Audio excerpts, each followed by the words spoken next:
The Archbishop of Canterbury has been forced to backtrack after he claimed Prince Andrew should be forgiven following his The Most Reverend Justin Welby said that he thinks it's a very good thing that the shamed royal is trying to make up for his role in the Jeffrey Epstein affair. Speaking on ITV Tonight, the Archbishop said he felt people should try to forgive the Duke of York, and that everyone should step back. But the Archbishop was later forced to clarify his remarks after eyebrows were raised at the suggestion, saying he was not specifically referring to Prince Andrew when he said we must become a more forgiving. Instead, he insisted he was making a broader point about Britain becoming a more forgiving society and denied he was referring specifically to the Duke. The Archbishop's comments came after the Queen's eldest son was implicated in the Jeffrey Epstein sex scandal, with claims he had sex with a 17-year-old girl who had been trafficked by the pedophile. He eventually paid his accuser, Virginia Gifford,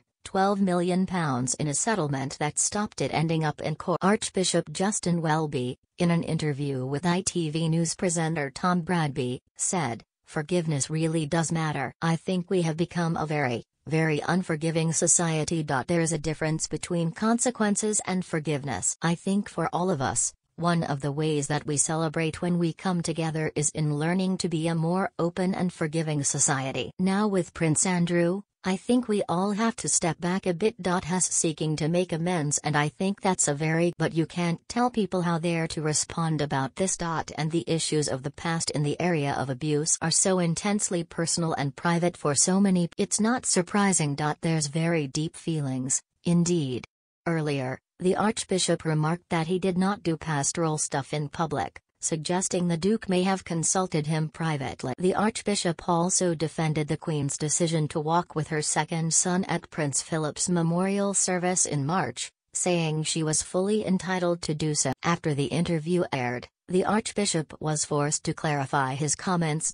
A spokesman said, in his ITV News interview the Archbishop was not referring specifically to Prince Andrew when he said we must become a more forgiving. He was making a broader point about the kind of society that he hopes the Platinum Jubilee inspires us to. In a personal statement, the Archbishop added, in tonight's interview with ITV News, I was asked a question about forgiveness, and I said that there is a difference between consequences and forgiveness. Both are essential elements of the Christian understanding of justice, mercy and reconciliation. I also made the broader point that I hope we can become a more forgiving society. These are complex issues that are difficult to address in a short media interview, and I hope they do not distract from this week's joyful celebration of Her Majesty the Queen's Platinum Jubilee. In the interview, the Archbishop was also asked about the rift between Prince William. It's sad when families are struggling, but what family isn't?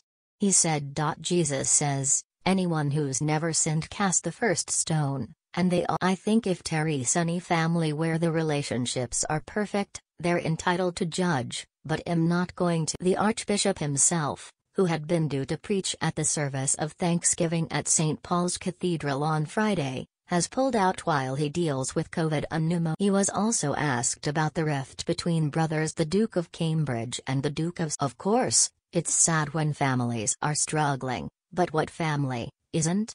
He said. Jesus says, anyone who's never sinned cast the first stone, and they all go. I think if Terry's any family where the relationships are perfect, they're entitled to judge, but am not going to. The intervention by the Archbishop comes days before the celebrations for the Queen's Platinum Jubilee, during which Prince Andrew will not be as visible alongside other senior royals. Despite this, Andrew took a front-and-center role in escorting his mother to Philip's memorial service in March. This was a surprising change to the planned arrangements, as only weeks earlier he had been banished from royal public life and paid to settle his court. The 62-year-old will also take part in the ceremony at Windsor Castle on June 13 alongside other senior royals for what is one of the most important ceremonies in the royal. His name will also appear in the next day's court circular, and will attend Garter Day ceremonies as a royal knight. The annual iconic Garter Day procession,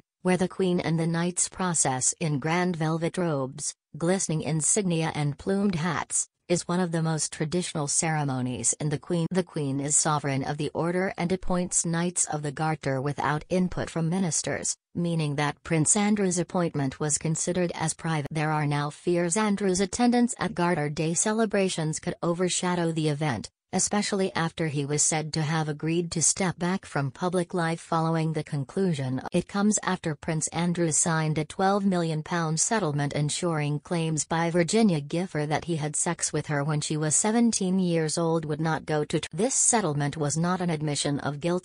Andrew denied these allegations publicly, including taking part in a now infamous interview with Emily Maitlis during which he claimed to have been at a Pizza Express in Woking on the night in. It comes after a source revealed last week that the disgraced prince is working overtime to try and win back the trust of the. Speaking to the Mirror, they said he had been visiting his mother every day in the build-up to the Jubilee celebration. They said, he wants to make it up to the Queen, which is why he is doing all he can to see her as much as the rest of the family, apart from Her Majesty, are united in feeling that he should stay out of the limelight and keep quiet, having left such a stain on. The prince has already been stripped of his royal patronages and honorary military